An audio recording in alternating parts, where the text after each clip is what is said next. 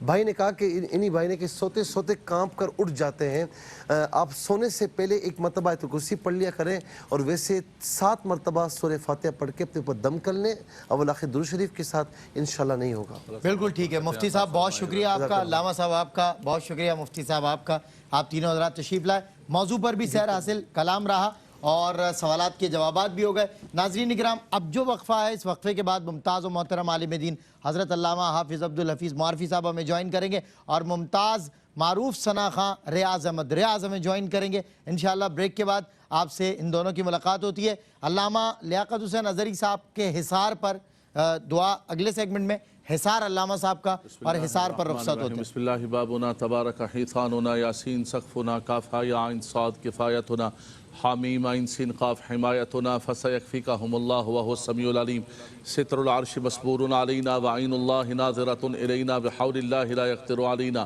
واللہ من ورائہم محیط بل ہوا قرآن مجید فی لوح محفوظ۔ گرد من گرد من گرد خانہ من گرد خانہ من گرد زنوں فرزندان من گرد مال و دوستان من تو حصار حفاظت می شوی تو نگہدار باشی فاللہ خیر حافظ